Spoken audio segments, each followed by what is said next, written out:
আমি কক্সবাজারের তৃতীয় দিনের মতো প্রচারণায় আমরা প্রার্থীদের সকাল থেকে দৌড়ঝাঁপ দেখেছি। তবে কক্সবাজার এক আসনে গতকাল আমরা যেভাবে প্রচারণা দেখেছিলাম সেটি আজকে দেখা যায়নি। আজকে আমরা বিএনপির স্থায়ী কমিটির সদস্য এবং সেই আসনের বিএনপির যে দলীয় মনোনীত প্রার্থী সালাউদ্দিন আহমেদ, তার কোনো কর্মসূচি ছিল না এবং তিনি আজকে চট্টগ্রাম যাওয়ার কথা রয়েছে। তবে আগামীকাল থেকে পুনরায় সেখানে প্রচারণা শুরু হবে বলে তার যে মিডিয়া সেলের দায়িত্বে রয়েছে তারা আমাদেরকে জানিয়েছেন। একইভাবে জামায়াতের প্রার্থী সকাল থেকে বিভিন্ন জায়গায় যাচ্ছেন, গণসংযোগ পথসভা এবং মানুষের কাছে পৌঁছে তাদেরকে নানা ধরনের প্রতিশ্রুতি দিচ্ছেন। অন্যদিকে আমরা কক্সবাজার 2 আসনেও তৃতীয় দিনের মতো নিবিড়ভাবে তাদের প্রচারণা করতে দেখেছি। বিশেষ করে মহেশখালী এবং কুতুবদিয়ায় যে দুর্গম এলাকাগুলো রয়েছে সেখানেও প্রার্থীরা তাদের বিভিন্ন প্রতিশ্রুতি এবং তাদের ভোট প্রত্যাশায় ভোটারদের কাছে ছুটে যাচ্ছেন। এবং কক্সবাজার 3 আসনে আমরা সকাল থেকে দেখতে পেয়েছি কক্সবাজার 3 আসনে বিএনপির মনোনীত যে প্রার্থী লুৎফর রহমান কাজল, তিনি আজকে রামুর যে বিভিন্ন এলাকা রয়েছে গর্জনিয়া সহ বেশ কিছু যে দুর্গম জায়গা রয়েছে সেখানে তিনি যাচ্ছেন। এবং কিভাবে তার যে বিপরীত প্রার্থী জামায়াত ইসলামের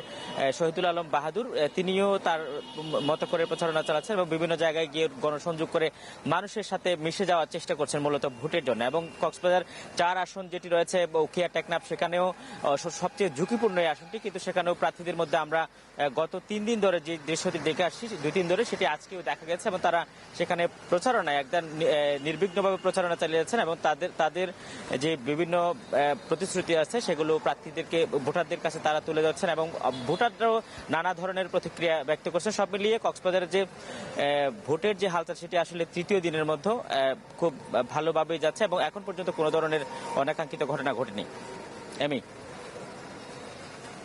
বিদেশ থেকে দেশে রেমিটেন্সের টাকা আসে নিরাপদে। তাই আজই আপনার আপনজনকে বলে রাখুন, রেমিটেন্সের টাকা যেন শুধু নগদেই পাঠায়।